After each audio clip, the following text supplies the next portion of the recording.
Pô, como os adventistas interpretam o significado do sacrifício de Cristo e como participamos dos efeitos desse sacrifício? Boa. Igor e Janzão, sigam nessa força. Um abraço. Valeu, Iago.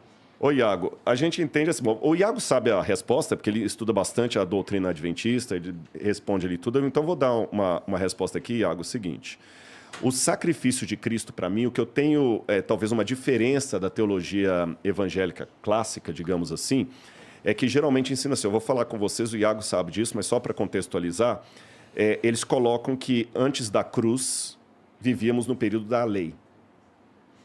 Quando Cristo morre na cruz, ele crava a lei na cruz, expressão paulina, do apóstolo Paulo. Então, nós começamos agora a viver a era da graça.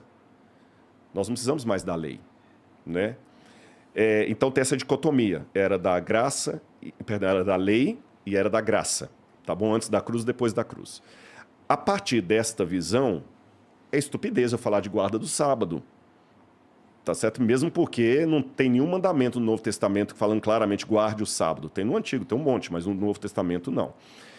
Agora, como é que eu entendo isso? E para mim, essa dicotomia entre era da lei e era da graça é uma dicotomia, para mim, colocada pelos teólogos modernos. Eu não a enxergo na Bíblia ela tão clara assim. Eu vou explicar por quê, Iago. Se houve uma era da lei, então quer dizer que a lei poderia salvar? Não. A lei nunca pode salvar. Então não existiu era da lei.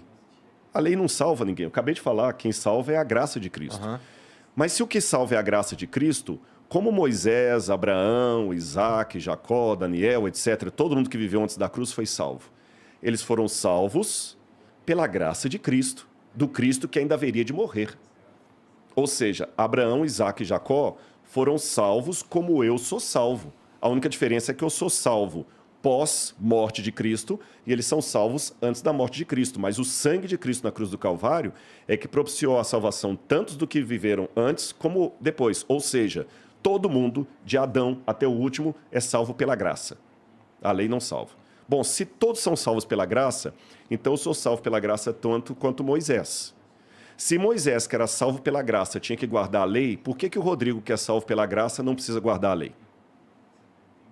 Entendeu? Então, para mim, eu acho que, como eu falei, as obras, assim como no Antigo Testamento, também no Novo, elas não são o meio nem a causa da minha salvação, mas o resultado dela. Eu não posso guardar a lei hoje para ter qualquer mérito, porque não há mérito algum. Então, para você, falando assim de uma maneira mais leiga, não tem ali um indício para que você passe a ignorar a lei. Não, não tem. E mesmo o mundo evangélico clássico, por mais que digam assim, a lei foi abolida, mas na verdade, na prática, eles só consideram abolido o quarto mandamento do sábado.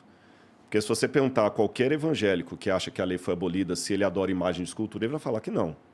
Se você perguntar para ele assim, você adora outros deuses? Não. Você leva o nome de Deus em vão? Não. Você adultera? Não.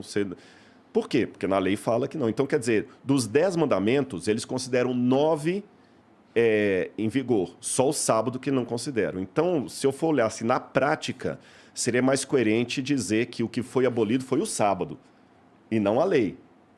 Entendeu?